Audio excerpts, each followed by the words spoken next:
Hello, so we are officially back as QueMadre. We took a long hiatus, but today I interviewed Rita Casaverde. And because we were so excited to talk to each other, we just dove right into the conversation, and I didn't do a proper introduction, so I'm trying to remedy that now. So Rita Casaverde was born and raised in Lima, Peru, and moved to California in 2012, where she had to start over. New country, new systems, new everything. Her path has not been linear. She's worked in environmental conservation, tech, public service, and community organizing, always circling back to people and place. Rita is an immigrant, a mom, and a longtime organizer who cares deeply about equity, immigration, and community care. She believes in honest conversations, being a villager, and collective action is how we make it through the hard times. And we know it's very hard times right now. Just to give you a little trigger warning, we do talk about very difficult things. As you all know, a woman who was observing an ice raid was shot and killed today. So we definitely touch upon that as well as what's happening in Venezuela and other difficult things. So I know a lot of you are mothers, and if you haven't been able to explain what's going on to your littles and they're around, it's best to maybe listen to us a little later once you've had a chance to chat with them. So really excited about our conversation with Rita today. I'm very glad that Que Madre is back. There's an exciting announcement at the end of our interview, so please check it out until the very end. Welcome to QueMadre. It's been a while since we recorded a show, but we had to come back with a bang because, yeah, we want to make sure you get to meet Rita Casaverde. We posted her intro in the social media post on Instagram and Facebook. But beyond her intro of all of her accolades, she's also an amazing friend who I consider a sister and somebody who's willing to say the hard things in the meeting, not afterwards. And I just really look up to Rita a lot. And I just want to send so much love to you on this very hard day.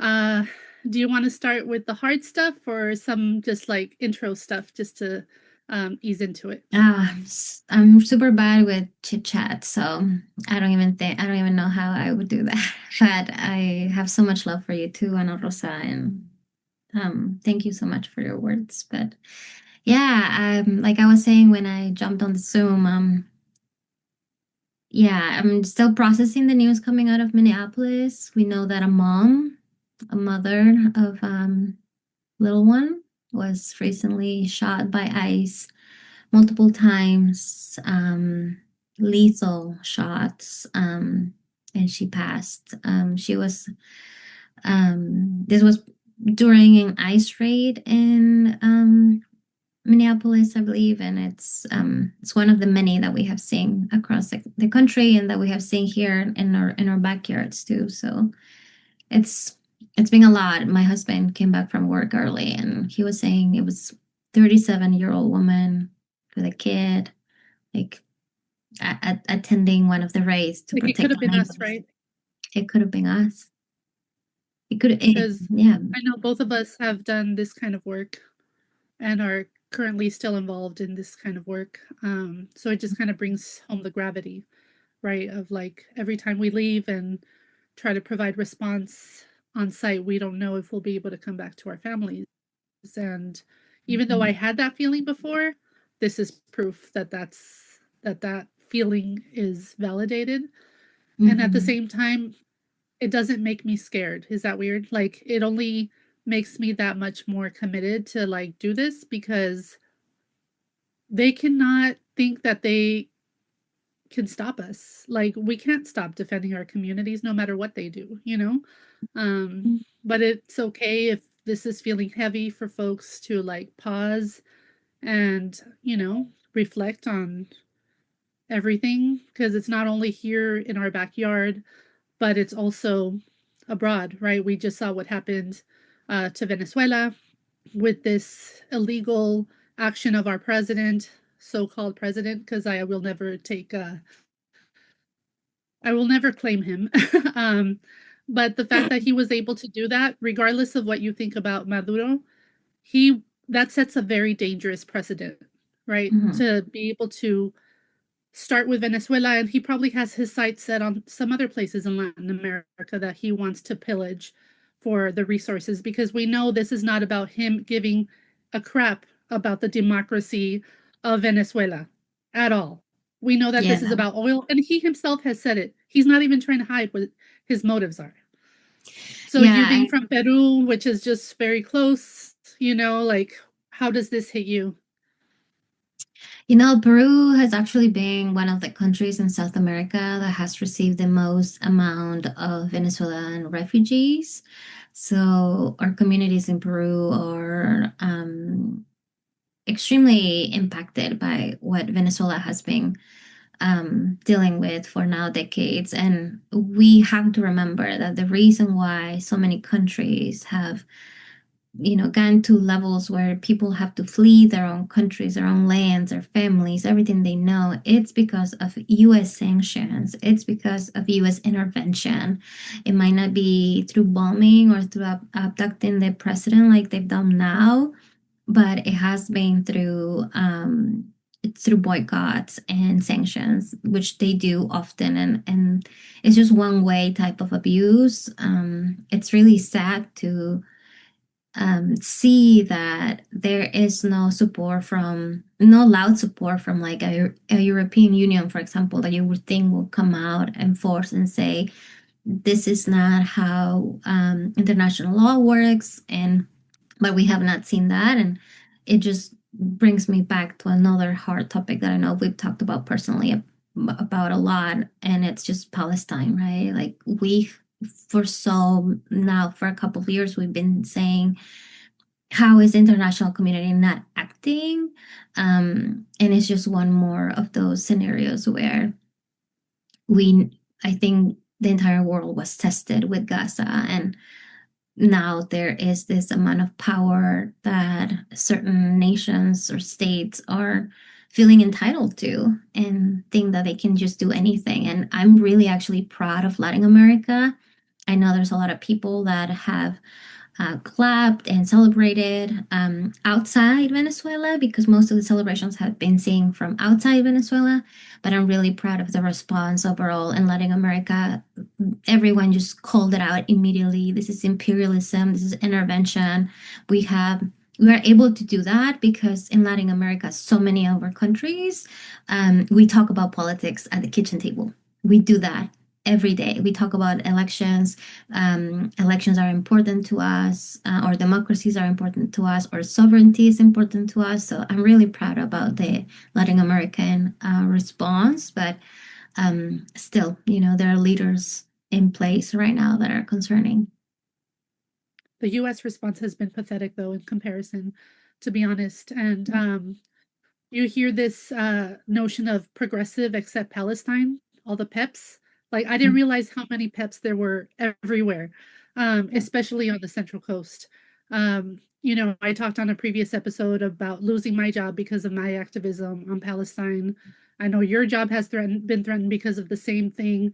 And I just think, how crazy is it that something so basic as fighting against a genocide can threaten your job with folks Mhm. who are supposedly progressive? Right. Yeah. A lot of activists that are involved in immigration activism, for example, or social justice, that are so proud of saying they work on social justice, are the same people you know, um, that have tried to kill, defund my organization because we partner on an event that has to do with, bringing attention to what's happening in Israel, to Israelis, and what's happening to the Jewish community, what's happening to Palestine, because it doesn't just affect one group of people, it really affects us all. But yeah, it's been very interesting. I actually received an email recently from someone that I know is very active and very supportive of the LGBTQ community. And they pretty much mentioned that they can't support the work that we're doing anymore. And I know it's because of, you know, us defending all human rights. So it's it's just very interesting because these are amazing people that understand the need to take action on so many issues that are pressing, um, but somehow are not able to see the whole picture, and so there's a lot of work to be done. Yeah, I think people compartmentalize things, right? Like they don't understand what solidarity actually means. So it's a trip that migrant activists would be okay with the Palestine happening, okay with the genocide happening in Palestine.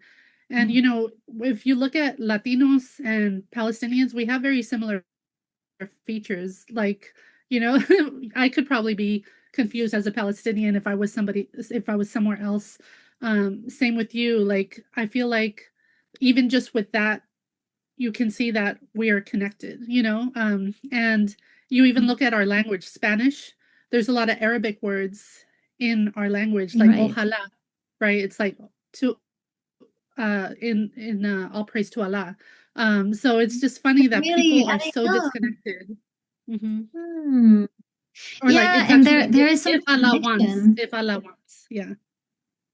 Oh, see, there's so many connections between, I think everyone and everyone anywhere, but I think I was talking about this with a neighbor. I moved recently, a couple years ago, to a new city, and I love I love getting to know my neighbors. That's how I grew up in Peru. Like my neighbors literally built my house in Peru. My neighbors would feed me if, for some reason my mom or my dad was late or from work. Like that's just how we are raised. Our neighborhood is our community.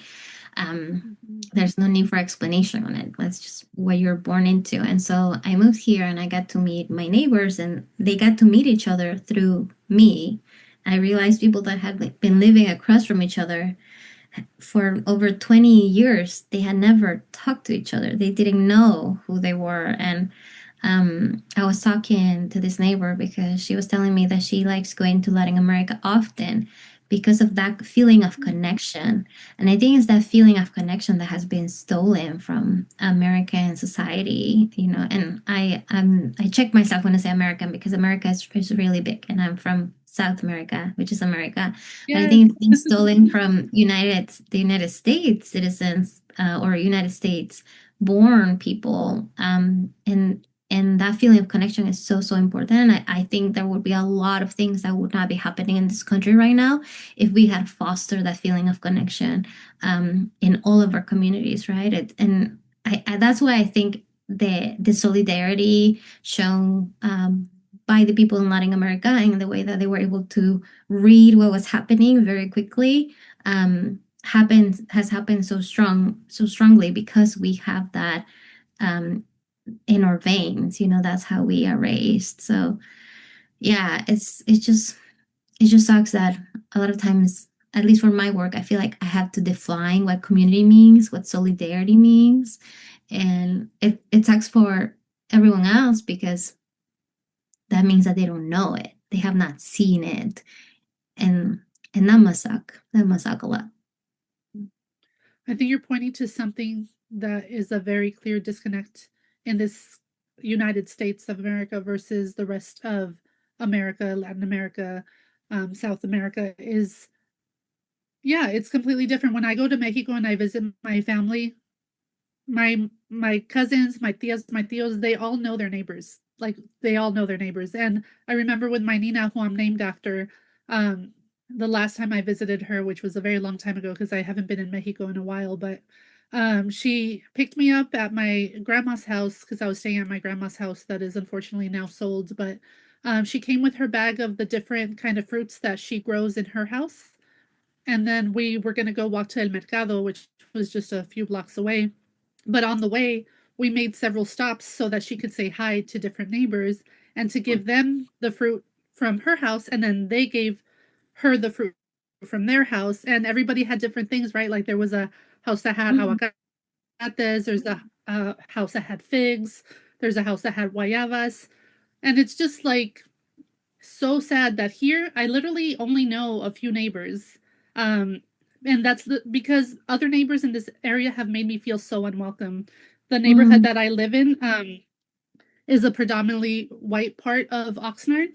And I mm, kid you not, there was a house like just one block away that way. I sat on their lawn for probably 1 minute, 2 minutes at the most, because I was talking to a friend on the phone. It kind of got to a serious part of the conversation, and I kind of just wanted to sit and take it in. She comes out of her house and she's like, "Get off my lawn!" And then another time, I was walking my dog another block that way, and another white neighbor tells me to get my dog away from his fence, or he's going to call the police on me. So wow. I'm like, and the dog didn't even do anything wrong. He didn't even pee on his fence. Like he was literally just smelling the flowers that were growing out from under the fence. Um, And oh then no, call I'm the police. actually stating that wrong. I'm stating that wrong. At that time, he didn't have a fence, so the trees were just there. And then we walked by there. I don't know, like probably like a month later, and he built a fence, probably to keep Mm, us out. And so it's just fences, so yeah. sad to me that there's no reason to have that animosity, but it feels Mm, like because of racism and classism, this society has taught people to be afraid of us. You're mm. like Black, Indigenous people of color. They've taught them to either fear us or hate us, or I don't know what it is, but like, Because they don't know us, right? yeah, If you grow up in a community that looks everyone looks exactly like you will naturally have a feeling of unease towards someone that you have never seen. And I see that from kids where they see me with curiosity, and I can tell what kids don't have like Latinas around in their day-to-day life. Um, but sometimes they stare like at my hair or stare at me, and I it's because smile, you're so you know. pretty.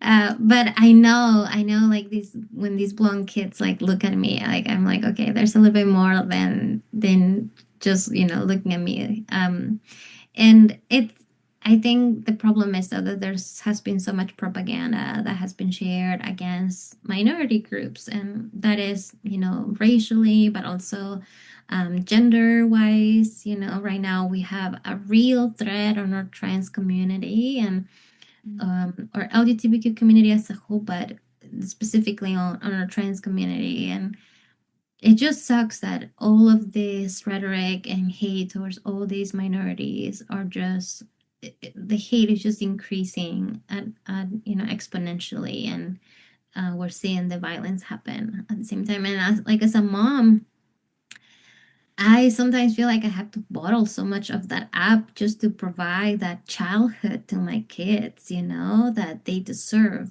And it's just a lot. And then I was sharing on an Instagram story the other day that with things like Venezuela, I feel like Latinos mom that or moms that speak Spanish right now, we are all consuming the news and content in Spanish and in English, and on top, and like in an environment going, dealing with immigration rates, ICE rates, and um, just hateful rhetoric, towards our communities. And then you have to go home and paint this rainbow of a world to your kids. And we do talk about, real stuff with my 4 year old, almost 4 year old now, but, it's still their childhood that I have to protect. And it's just, it's a lot. It's a lot for moms right now.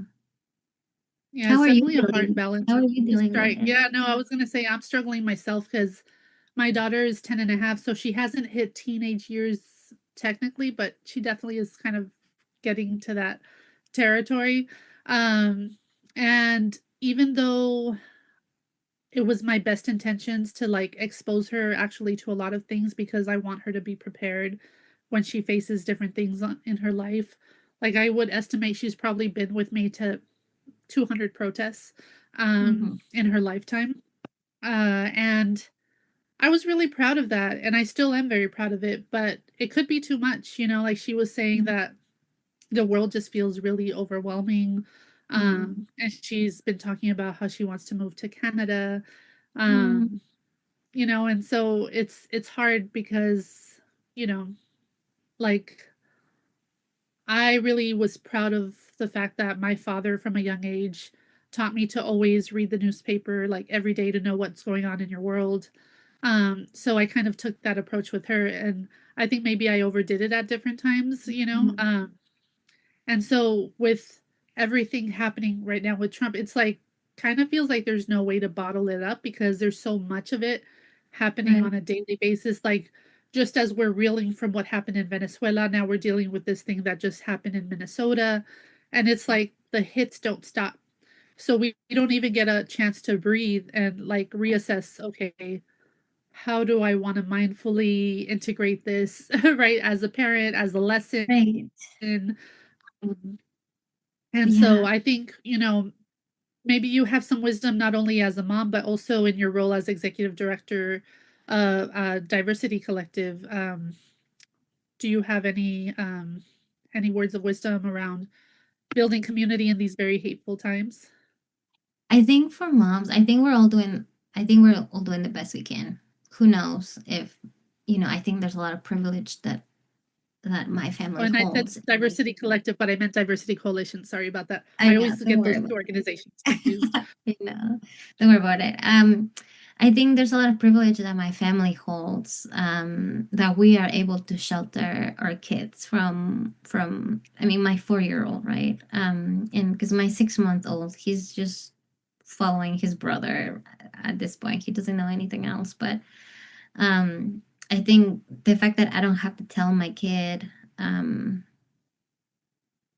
like we might not be here when you come back from school, like many undocumented parents have had to have conversations with their kids, or have had to make plans. We're making plans, but not to the level, not because of our immigration status. We're doing it because we are very involved in our communities. And but I think every parent right now, anything that any parent is doing while they're listening to this, I think it's probably, I think every parent knows what's best for their family and what works or what doesn't. And we're like with anything around parenting, we just don't know, right?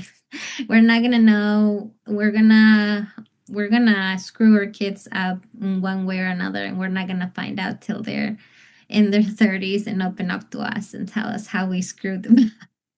I'm sure I'm spoiling my kid too much or something.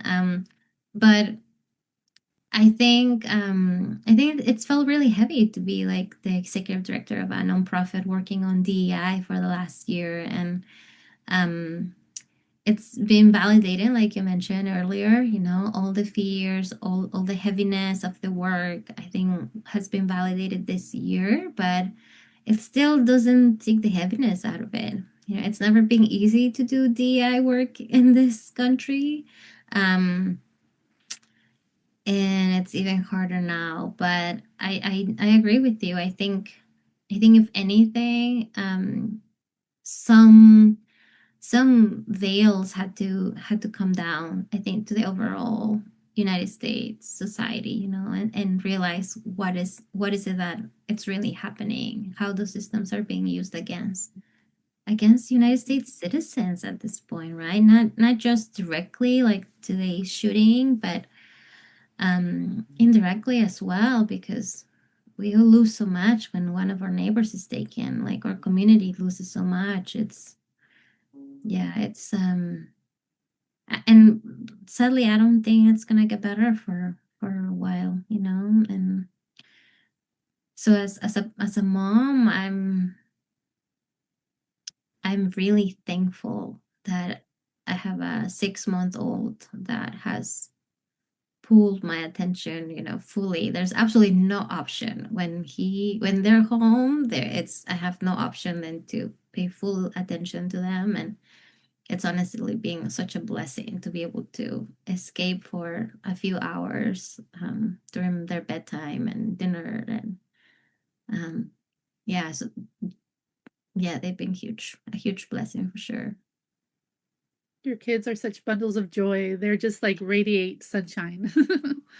I know they're literally just like my 6 month old. He's the happiest kid I've ever seen. It's just smiles anytime you see him or paying any attention to him. And my 4 year old, he's talking so much, and he has really good like grammar. Like yesterday, he was taking a bath. He's about to turn 4. He's 3. He was taking a bath and with his brother, and he was saying, "Oh, baby brother has a lot of bubbles, but so do I." And I was like, "So do I." Like just the way that he formulates his sentences, I'm just like impressed with him every day. So yeah, they're my biggest pride. And um honestly, like any parent that's listening to this or watching this, having kids is like the hardest thing you're ever gonna do, but they've also been like the biggest blessing and the sweetest thing in life right now. So pretty lucky. We're pretty lucky. Absolutely. It's the biggest reward and also the hardest job at the same time. Yeah, My daughter yeah. also had a very sunny, happy disposition up until Okay, recently, and honestly, the change has been since Trump has been in office this last good. time. Mm. So like for the last year or so. Because she was Um, little before for the first term, right? yeah, for the first one, she Mhm. didn't realize as much what was happening. So now she completely understands everything that's happening. Yeah. Um, so yeah, like it's hard because I really want her to be happy and to be joyful, but I can't control her feelings. Like she's gonna feel her feelings, and so just try to hold space for her as best as I can, and try to bring a little bit of joy whenever I can to her. Yeah. Yeah. I know that's like another challenge, right? Because we are highly aware of what's happening and the dangers. And so but I honestly 100% believe that hope is an action that you have to take every day. Like I don't take it for granted. I exercise it every single day. I like even watching what happened today with ICE shooting this mom. I'm more committed and focused on getting out ICE out of the 805, which is the community that we live in, and I'm 100% sure that that's gonna happen. Like we're gonna get them out of our communities, and that is gonna be the ask. That is gonna be the goal, and we're not gonna stop until that happens. And they're gonna leave every single corner of this country. Like I just know it. It's just gonna happen, and it's gonna happen because we all have to commit to it. Yeah, we're gonna make it happen. It's just like the law that passed where they have to wear the mask. That should have gone into effect January 1st. Well, it did go into effect, but the enforcement I feel like is lacking because they're still masking up. Right. So it feels like they think they're above the law. I mean, obviously they think they're above the law, especially with them shooting this 37-year-old mom. Um, but yeah, I feel like, as you said, hope is in action, and every single day we just have to yank ourselves out of bed, even when it feels like you I don't know. want to. You want to like put the covers over your head. I Pero know. somos luchonas, somos chingonas, as the tote bag that you gave me says. So it's a good reminder. Like in my down days, I can just look at my tote bag and be like, "Yeah, soy chingona." Got it. You got this. Yeah, I know. Today I was woken up by my 4 year old. I am not sleeping well at night because I have a 6 month old and he's just not sleeping well. Yeah, he's a baby, but my 4 year old came and he was like, "Mommy, mommy, wake up. It's good morning." And I was like, I can't, like, I just need to sleep a bit more. And then he's like, oh, I have to pee. And then he goes pee. And then he comes back, so, mommy, mommy, come check out my pee. And I'm like, I can't, like, I'm horizontal right now. I can't. And he started crying because he really wanted me to check it out. So I had to get up and Is it because he made a lot of it? yeah, he's just like, he finds everything interesting. And he cried today because I didn't want to go see his pee in the toilet. So you just have to laugh at things at this point. It's like, yeah, just find the joy and the ridiculous things that are happening and appreciate it. And I mean, I'm so appreciative of you, of the joy that you bring me, that you bring, I think, everyone that you know, and the strength. I'm like, yeah, no, it's just a big fan of Ana Rosa. Well, I'm a big fan of you too. Because yeah, it's lonely out here in these streets, like these nonprofit streets, with us being committed to social justice and economic justice in every way, right? Not just like picking and choosing our battles. Right. And yeah, it really has helped me when I've been able to be in the same room as you, and I know like you get it.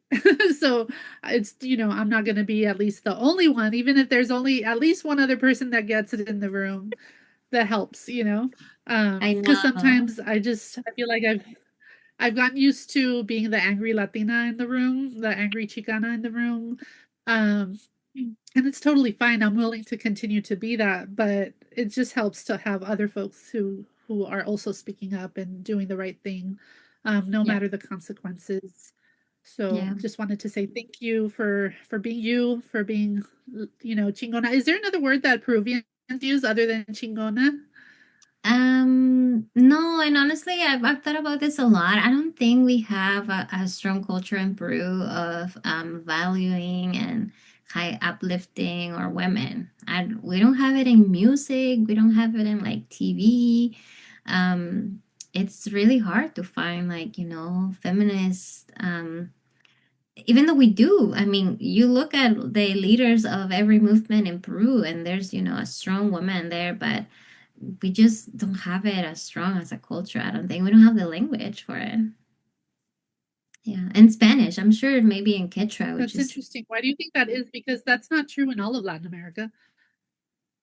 um I think it's to some degree true across in Spanish. Like if you think about like songs, like for example, I made playlists of like strong women only talking about women, not talking about a guy, like just themselves. It's not like a big amount of options that you have. I think more and more now, I think younger generations or now that we have more language around it, but historically we don't have that. It's usually being around, you know, a man or a relationship or something. So I don't know. I We don't have any other word, I don't think. I've I'm always like, I've heard chingona before and now I know what it means, but we don't have it. I wish we had something like it. Yeah. Well, since you mentioned music, I'm curious to hear what are you listening to these days? Ooh, I mean, a lot of pro-Palestinian music. I really like Like Macklemore? Heinz, yeah, Heinz Hall, Macklemore. I also like the song Somos Sur by Anna Yes. Hejukes, I think it's how you pronounce her last name. Love that song. Then there's a song called Stop Business as Usual that I have it on repeat, and it pretty much says, I don't want to write a record. I want to um I what is it? I don't want a record. I wanna stop the times or something like that. Like stop business as usual. Stop the genocide. So it's a lot of pro-Palestinian music. I think again because I think Palestine has been a test for the world on our humanity. And I'm really, really inspired by the resilience and resistance of the Palestinian people. So anything that can support those efforts, I'm listening to. Yeah, Yeah. What about definitely that you? resilience. I mean, I would echo everyone who you just mentioned, especially that song by Macklemore. I've also been listening to a lot of Bad Bunny. I've been listening to different like Spanish rock bands. Yeah. I love all the classics like Soda Stereo, I Caifanes. Um, I'm having trouble remembering right now because my brain was not on uh yeah. thinking about Like that Spanish same. rock bands. But and then I love a lot of underground hip hop. Although some of it is not as underground anymore. Mos Def, who now goes by Yasin Bey. Love him. I love folks like Erica Badu, rest in Mm, peace D'Angelo, mm. um, Calle Janet Jackson was Trece. What's that? I listened to Calle 13 also. Yes, I love Calle 13. They're amazing. Janet Jackson was like my first favorite uh, Oh, really? artist ever. Um, from what I hear, her politics are not that great anymore, but Oh, you know, there's the Rhythm Nation album, which gave me a lot of inspiration because that was released shortly after the riots. Um, um, well, they called it riots, the uprising that happened in 1992 in Los Angeles. It's like very Black Panther coded. That album is anyway. So yeah, just a lot of conscious music. I don't really do as much escapism.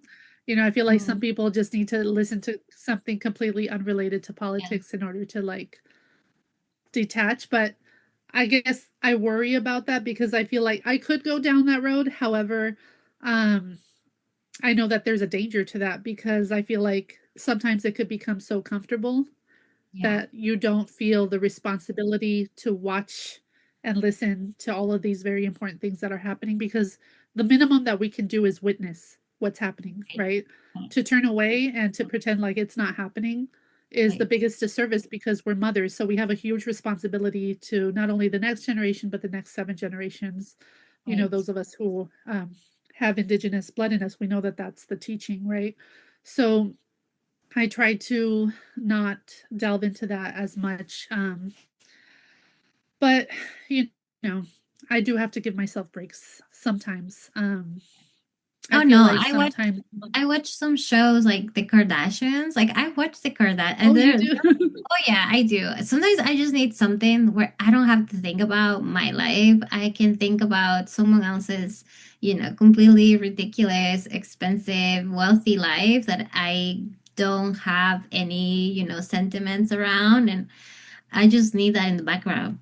Some days I put on these shows on HGTV about this couple that are looking for homes that absolutely has no effect on my life, but I need sometimes that cleansing because it can be a lot. It can be a lot, especially when it gets really, really hard. I feel like you do need to just quiet all down for a bit and read a book. Yeah. No, definitely. I have like several books, about 6 books that I'm alternating in between because I don't know if I have ADHD or what, but I can't keep to You just have one book. ADHD. Yeah, I'm sure I do. Because I have to be manos en toda la masa. But with shows, I do a little bit more escapism, not as much with music, but with shows lately, what I've been watching is Northern Exposure. Have you ever watched that? No, what is It's it? actually an old show. It's back from the 90s. And it's this community in Alaska. It's called Sicily, Alaska, not like Sicily, Italy. Sicily spelled Cicely. And I just love it because everyone in the show is so flawed in different ways, but nobody cares. Like nobody tries to judge each other for their flaws, if that makes Mm, sense. Like they just accept everybody for who they are and make a community that's really beautiful. And I think it has a lot of lessons for us. So it has mm, nothing to do with what's going on really, but it does have a lot of hope in it. Like mm, when I see the way these different characters interact, it just gives me hope for people in these days being able to look beyond their differences and actually not beyond, but actually appreciating their differences and holding those close and holding each other in community. Like, because there's even characters that don't particularly like each other, like, but they still do nice things for each other to like mm, show that they care, that they're part of the community. So I mm. think that that's really beautiful. So yeah, and they just unfortunately took it off of the streaming service that we were watching it on. So now I'm actually going to have to pay to if I want to keep watching it. So I watched up to season 5, and there's still a season 6, which I had seen the first episode of, but I haven't seen the rest of the episodes. Oh no. Yeah, no, you also just watch the Kardashians as well. And the other day they had a funny episode. They had one of them, Kourtney Kardashian, is trying to like do something about the debris after the fires in LA, and I was like, okay, that's cool. And um she's like she puts goes together her group of moms saying, oh, there's some news that we're gonna get from the activism, the protest that we went to, and they call Aaron Brockovich, like the Aaron Brockovich, to deliver the news. And it was that the city council voted unanimously to test the debris. And I was like, you didn't need Aaron Brockovich to tell you that the city council decided on something. Like you can go to the city hall or read the, They're just minutes. trying to flex that they know Aaron I Brockovich. know. And I'm like, why did you need Aaron Brockovich to come? I'm sure Aaron Brockovich has other important things to do. Yeah. Speaking of the But debris, though, today is actually the exact anniversary of the LA fires today. no way, Yeah, really? yeah. Wow. And you know what? Actually, I remember being in Peru. I've always loved Julia Roberts movies, and I remember watching the movie Erin Brockovich and hearing about PG&E and how they cause cancer in this little town, which we actually drove by the other day, you know, by coincidence. And I remember thinking, wow, like I can't believe like that actually happened. And then I didn't know that, a decade later, 2 decades later, I would be moving to the US to be in California and pay to PG&E. And now watching a Kardashian show where Erin Brockovich, the real Erin Brockovich, is, coming out. It's just like so, you know, Full out of circle my in that kind of reality. way. Yeah. So ridiculous. So It's weird. interesting. Like, I don't know that much about the Kardashians, but I do know that different ones of the Kardashians try to champion different causes. Like, I know Mm, Kim Kardashian has done some work on fighting the like prisons yeah, and like I know and the Anti-Recidivism Coalition ARC in LA. They've done work with her. really. And so Yeah, it's just a interesting, lot. because she has a lot of baggage around her for a lot of other reasons, but hey, at least they try to do a few good things in the world. Because Yeah, there's some rich people that literally do nothing to like help anybody. yeah. I mean, they could be doing a lot more. But yeah, like you said, there are no Bezos, or Elon Musk type of people. So yeah, Yeah. Yeah, no, I mean, I I don't mean, know what it's gonna take for us to outlaw billionaires. Like, there's no reason why any one person should have that much money. I know I don't think enough people realize how much money is $1 billion, because we have a lot of people that still defend them. I actually saw a post today on Instagram that said, we could all be frolicking in the meadows, but some I of saw y'all, that. you said, but some of y'all love rich people more than you love yourselves, and so we have to be fighting fascism. And I think that's true. Like we truly could be frolicking in the meadows if we all decided to, have a living wage. That we're not even asking like a lot. We're asking us for a living wage. We're asking for healthcare and community care and good transportation and services that we are paying for, rather than taking our taxes to buy missiles to drop bombs on a different country that is not doing anything to us. Using propaganda. It's insane. It's insane. There's a Yeah, reality what that we I want, understand. it's I understand people want to check out, but it's bad. what we want, it's nothing extreme. It's very just, it's very like basic. Like we're literally fighting for everyone to have basic rights. And I think it's a capitalistic trait to try to scapegoat people.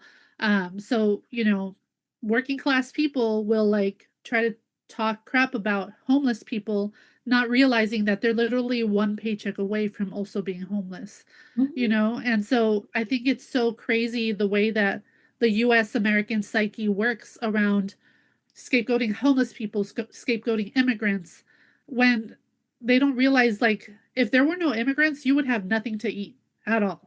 You know what I'm saying? Like, so it's really sad that folks think that they're closer to being a billionaire than they are to that homeless person that they're talking crap about. Um, Yeah, it's just really sad. Yeah. I mean, And unless it you're just indigenous to the land, you are an immigrant. You like your parents were immigrants. Like one time I had to give a talk about immigration, like a report that we released on immigration for San Luis Obispo County, and I asked the audience, like, raise your hand and keep it up if you yourself are an immigrant. Some hands went up. If your parents were immigrant, more hands were up, went up. If your grandparents are immigrant, like it's pretty much virtually everyone, has a connection. Or if someone at your table meets one of these, and it's like everyone. We're all part of it. It's just weird how propaganda has made us believe that it's someone else. It's an other. It's like it's not us, and we're not connected to it. Even like I like how they call her KKK Caroline. they the press the secretary. the press secretary, like her brother's ex-wife, maybe, is an undocumented immigrant from Brazil. Like how, like Well, and Trump's wife is also an yeah, right. immigrant. Like she came in and like worked when she didn't have a work visa. It's just it's just made up. You realize that it's all made up to divide It's us. racism.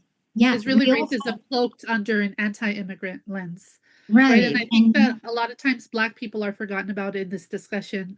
Like, right. one is like if you're African American, chances are that you're not an immigrant because you were forced to come over to this Yeah, country. So that's a different context. But then also within Latin America, we have a lot of Black people too. And yeah, so, and then people don't realize that Black people from African countries are also being targeted. We've seen that, around the country. And yeah, I just really want people to understand that this is literally racism disguised as anti-immigrant sentiment. yeah, Um, yeah. that's plain and simple what it is.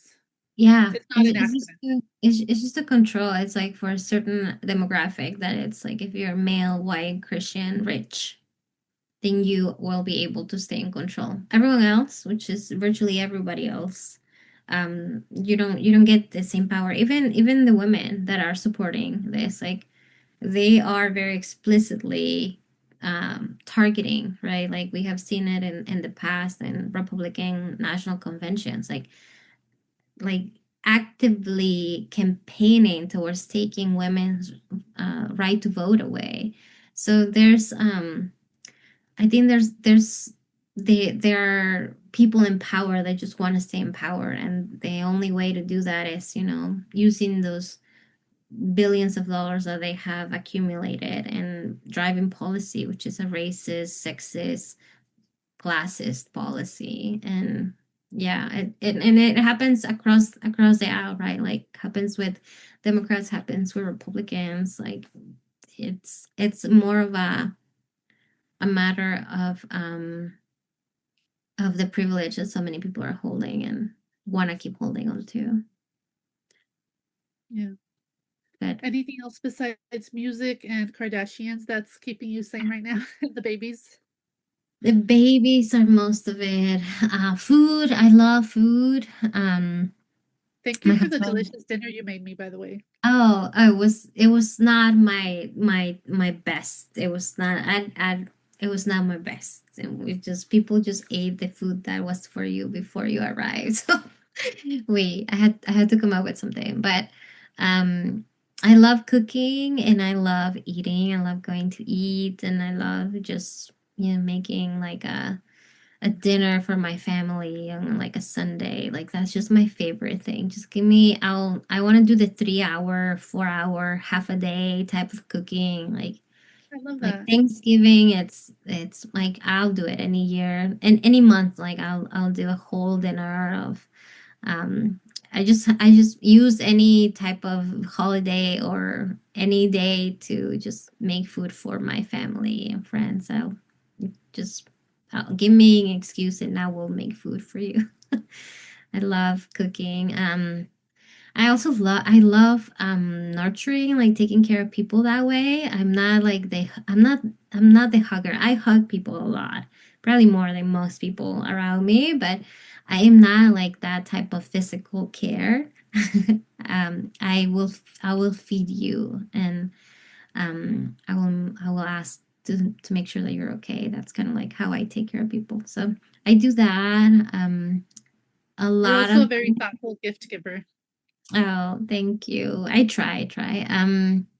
Yeah, I think taking care of others is how I take care of myself, honestly, which is also following like my rapid response network happening, and making sure people are feeling well there after all the news.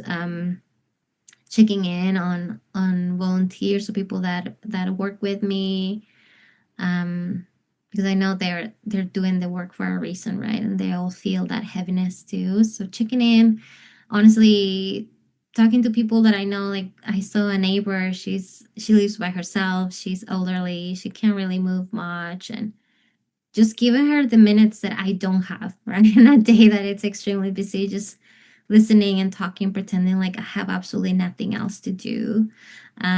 Like I was just riding a bike with a friend, and we just stopped there, and I didn't want to move. Like if you want to keep talking to me, like keep talking to me, even though I know I only have like 30 minutes for this bike ride.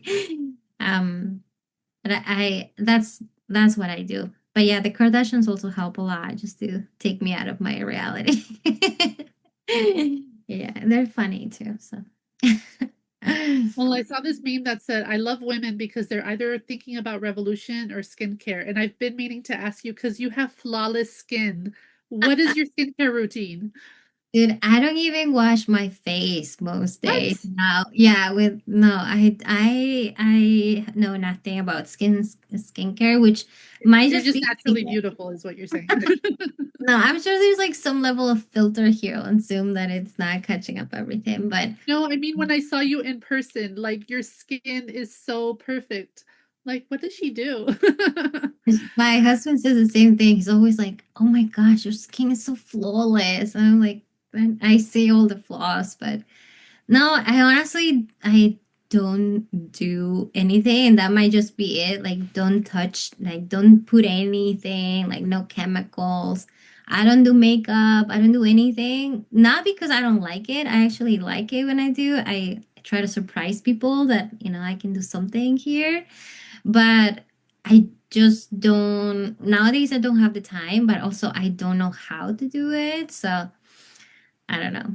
I put things on my face, and I'm the type of woman that I just like immediately takes it out because I don't think it looks good on me. But yeah, I don't I there's no secret here. It's just I guess DNA. Yeah, just good DNA. I was kind of in your boat for a long time, but once I hit 45, I was like, I should probably do something to take care of my skin because everyone tries to freak you out. Like, you got to wear sunscreen. If you don't wear sunscreen, you're going to get all these Wait, wrinkles. you So are then, older than 45? well, I am 45. So when I turned 45 in July, What? yeah, I turned 45 in July. And so I Oh my, started getting facials. I didn't know you were like even 40, Ana Rosa. You're asking me what the tricks are? Like you know all the tricks, obviously. Well, I don't know. I felt like very uninformed, like maybe I should be doing more. So that's why I started doing facials. And then my esthetician that started doing my facials, Avery Brown, by the way, if anyone wants to know one that's good here in Ventura County, um, she suggested a skincare routine. And it's literally 3 steps because I know like Korean skincare, it's like a million steps and Oh there's no yeah. way to keep track of it. But this is just 3 steps. So I can do 3 steps, right? So it's just the cleanser, the toner, and then the moisturizer. I'm like, okay, Mm, I'm good with that. okay. I do moisturize. I do moisturize a lot. So I just but my skin gets dry, so I just like moisturize like it's the end. Like I'm buttering myself to go out into the world. So I moisturize a lot, but just because my skin gets so dry so fast. I mean, brown skin, you get dry. So I just moisturize a lot, but I guess I have to wash my face before I moisturize. So I guess I wash and moisturize. That's a trick. Yeah. And then food. There you I just food. Just eat it. Eat a little bit of everything and try to cook from scratch, which I know it's really hard because of time and the culture here is hard to do that, but I try to cook as much as I can from scratch and enjoy it. Love that. So I want to ask you before we close, because we're nearing our hour mark, is who's either a current revolutionary or someone who has passed on who you really look up to that kind of inspires your work? Oh, there's someone that's alive. Her name is Kelly Hayes. She's in Chicago. She is one of the authors of the book Let This Radicalize You. And I was extremely lucky to have met her earlier last year. Um, and she is someone that I've been following her. You can find her on Instagram, Kelly Hayes. Um, she has her own podcast. She writes. I really yeah, I've been following her, and I think she's gonna be huge. She's gonna be huge. Angela Davis has quoted Kelly Hayes, which Oh, is incredible. But Angela Davis too, I think um, her writing, her thinking is something that I try to absorb anytime anything of hers becomes public. Um, and I go back a lot to MLK, like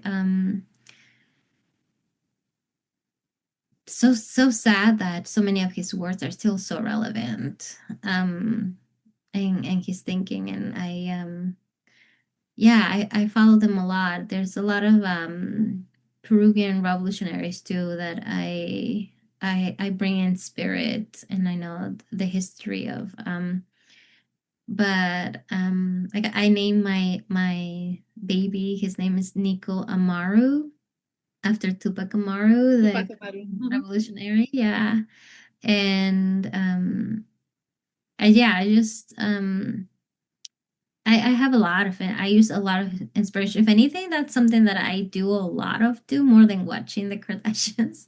It's just reading. I mean, James Baldwin, Jesus, like I have a um, massive poster that I made myself of one of his quotes of love has never been a popular movement, like all like so many of their thinking during the um yeah uh, during during the 60s and the 50s, like so much 70s, so much that we can learn from the past. Yeah, I do that a lot. I read a lot about them and their thinking. So yeah. What about you? Who have you been getting inspiration from? Angela Davis, of course, always. Honestly, it's like the people that I organize with that give me Mm, a lot of inspiration. yeah. Because even though I've lost a lot of friends over the work that I've done, it Mm, has found helped me find the right people who will actually like be down for stuff that we should all be down for. You know what I mean? Like, so it's not a loss because I found my people now. So um that makes me really happy. Um my daughter inspires me just because she's such a little badass. Like she always knows what she wants and what she needs and like is not shy about asking for it. And I feel like for me, I was kind of raised to be pleasant yeah. and it's so funny because that's so not what I am now. Like I am with the people that I love and care about, but I think that sometimes when I have lost friends over different organizing that I've done, it makes me be like, wait, is there something wrong with me? Like, did I do something wrong? And then it's like, no, this is what happens to people who stand up for things like Martin Luther King, even though people have tried to tokenize him and try to turn him into some version of what, like, some like palatable version of, who he was not. it's like, no, during his time when he was alive, he was reviled, and that is why he got killed, you know? And Yeah. so it's making me realize that it actually means I'm doing something right, not that I'm doing something wrong. So Mhm. thinking about Martin Luther King, thinking about Malcolm X, like those two have always been very close in my heart. But I've tried to learn more about Latin American revolutionaries because I feel like they're less known. So I'm still doing my learning. Like I said, I'm between like 6 books right now that it feels like I'm I'm never gonna finish any one of them, but I will eventually. So I will let you know once I do some more learning about the Latin American revolutionaries. But yeah, definitely Simon Bolivar. I'm sorry, like he's to me very inspiring. Tupac Amaru, as you said. And so when people don't know that Tupac was named after that same person too. Right. So No. I yeah. wanted Tupac, and my husband was like, they're all gonna think it's the rapper. I'm like, but he was named because he was with the Black Panthers, and his mom was also part of the Black Panthers. Like, people don't know. People just freaking read. Just read, watch a documentary. Like, there's no excuse to not know anymore, you know? Like, Yeah. just go out there and read. There is one woman that I want to shout out, Emma Tenayuca, that a lot of people don't know about, but she was a Mexican American activist. Um, I think this was before they called themselves Chicanas, but she was really involved in labor organizing. And Mhm. I think the nickname they called for her was like La Apasionada. And, Mhm.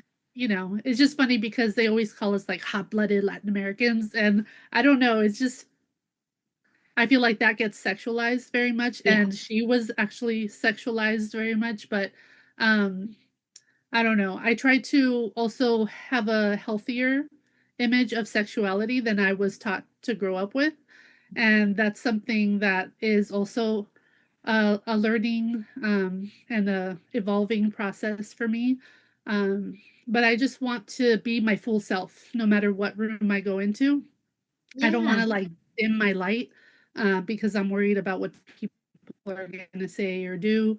Um, yeah, I just wanna be comfortable in my skin, and, if people wanna paint me as, like, the angry Chicana, it's fine, but it's just me. Yeah, you only have one life, and you in quieting your voice or dimming your light, like that just doesn't make any sense, you know? I mean, Dolores Huerta too, like part of the labor movement, and completely they crossed her, and they didn't give her like the leadership that she deserved at the time of Cesar Chavez's death, you know? It's yeah, there's no way for you to be palatable. Like they're always gonna pick something, you know, if someone doesn't like you, they're not gonna like you, and that's not on you. It's not your liver, like my mom say. So just don't care They about say, it. no soy monedita de oro para caerle bien a todos. Claro. Claro, claro, claro. But as you said, Dolores Huerta is actually the one that taught me how to run house meeting campaigns, so I know she's you're actually in the documentary. just for You're a in few the seconds. If you Dolores blinked, you would have missed me.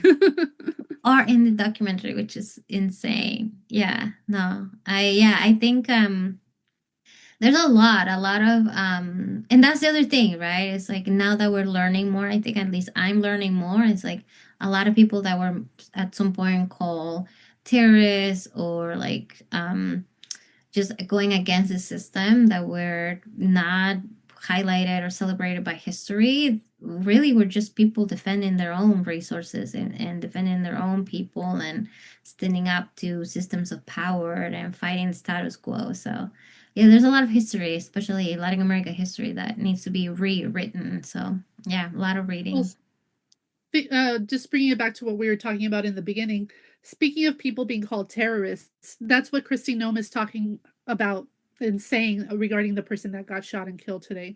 She's calling her a terrorist and that he was just defending himself Yeah, and the no. rest of the ICE agents. And it's just when you see how this administration is using language and who they're attributing terrorism to, that's how you know that that word is a very politically loaded term that they will use and they will weaponize against our communities. And we need to remember that language is political, so we need to be very aware, we need to be very mindful of Yep. our language as we're organizing too, so that we're not we're not, you know, playing into their games.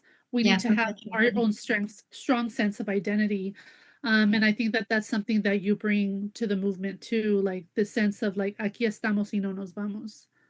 Yeah, no, I saw a quote. I know we have to wrap up, but I saw a quote that said, "They don't kill you because you're a terrorist. They call you a terrorist so they can kill you." You know, and that has been happening in the history of the United States and the history of, superpowers, like big countries that have been in power. It's they decide who the bad guys are, and then they tell the history. They write the history books around the narrative. So we can be smarter now because we have the tools, the way of verifying. We have videos, and we just have to make sure that we're writing history as well. So if there's something that I encourage, if anything is happening in your communities, put it in a letter to the editor, because those things stay longer than just our thoughts or comments between friends. Put it on the newspaper somehow, share it out, because we are building the archives of what the next generations are going to be reading. Thank you so much. Any calls to action or parting words that you want to share? Stay in community, stay connected. If you don't know where to start, I'm sure everyone that's listening to this already has done something, because otherwise they wouldn't be listening to QueMadre. But if you haven't though, just go knock on your neighbor's door and check how they're doing. Say, hey, I know times are really heavy. I just want to make sure I'm checking in, and this is my phone number. I'm here, and maybe it starts a this chain reaction. You just don't know. So just a little bit of generosity with our next door neighbors can really make a huge difference. Definitely. Well, I just wanted to thank you so much and announce that you will be co-hosting some episodes with us. So I'm very excited about that. I'm really looking forward to working with you on that and so many other things in the community. Yes, I'm excited. I'm excited to think about who to get here to talk to us. Yeah, I'm really excited about the space. So thank you for opening it up, and for your friendship and who you are in the community, your voice. Yeah, big fan, like I mentioned before. Gracias, Rita. The feeling is very mutual. Have a beautiful day. Hey, Diana Rosa.